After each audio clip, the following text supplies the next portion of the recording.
एक माँ की बेबसी। ये कविता मन को छू लेने वाली है। कविता पाठक को किस तरह से प्रभावित करती है, ये पाठक के अनुभव पर निर्भर करेगा। ये कविता एक ऐसे बच्चे के बारे में है जो बोल नहीं सकता। गली मोहल्ले के बच्चों के लिए वो अजूबा था। बातचीत के जरिए हम दूसरों को समझ और जान पाते हैं। संवाद न होने से वो दूसरा हमारे लिए अनजाना बना रहता है। पर मौखिक बातचीत के अलावा भी दूसरों के भावों को समझने के कई तरीके हो सकते हैं। एक माँ की बेबसी। इस कविता को पढ़ते समय आंखों के सामने कई चित्र बनते हैं। बचपन का चित्र, बचपन के खास समय, खेल और साथियों का चित्र। उन साथियों में एक खास साथी रतन का और उसकी माँ का एक चित्र। इसे पढ़ो और महसूस करो। कविता धीरे धीरे पढ़ने की चीज है। उसे मन में उतरने में काफी समय लगता है। कभी कभी तो बरसों बाद हम बचपन की पढ़ी कविता पढ़ते हैं तो लगता है पहली बार पढ़ा है इसे। कविता पढ़ने के बाद मन के किसी कोने में अपना घर बना लेती है। किसी मौके पर वो उभर आती है। कविता हो या कहानी, सबके साथ यही होता है। इसलिए हमें इससे चिंतित होने की जरूरत नहीं है कि कविता एक बार में पूरी तरह समझ में आती है या नहीं। हाँ, अगर उससे सिर्फ एक चित्र ही उभरता है तो भी कविता कामयाब है। तो आइए सुनते हैं ये कविता संगीतबद्ध रूप में।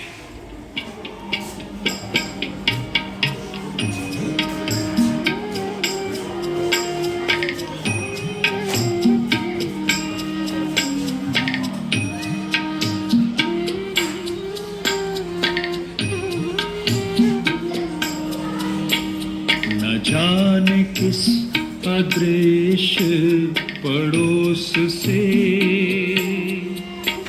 निकल कर आता था वो।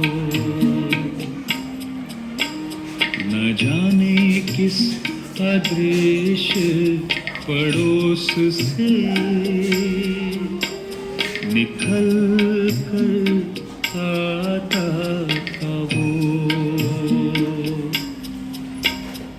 खेलने हमारे साथ, खेलने हमारे साथ, रतन जो बोल नहीं सकता था, खेलता था हमारे साथ, खेलता था हमारे साथ, एक टूटे खिलौने की तरह। देखने में हम बच्चों की तरह,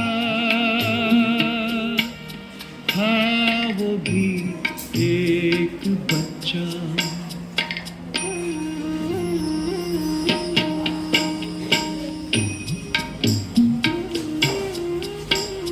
लेकिन हम बच्चों के लिए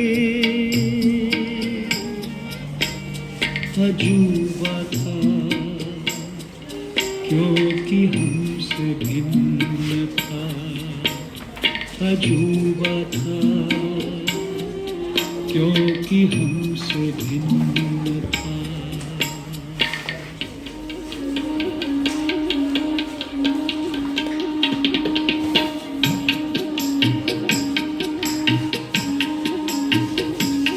थोड़ा घबराते भी थे हम उससे, क्योंकि समझ नहीं पाते थे उसकी घबराहटों को।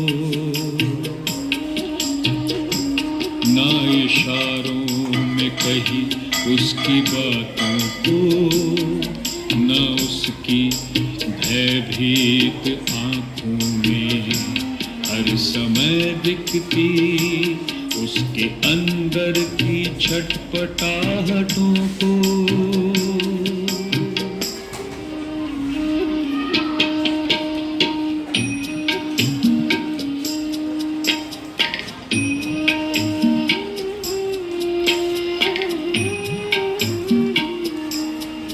जितनी देर वो रहता पास बैठी उसकी माँ, निहारती रहती उसका खेलना। अब जैसे जैसे कुछ बेहतर समझने लगा हूँ उनकी भाषा जो बोल नहीं पाते हैं। याद आती रतन से अधिक उसकी माँ की आँखों में झलकती उसकी बेबसी, उसकी बेबसी, उसकी बेबसी।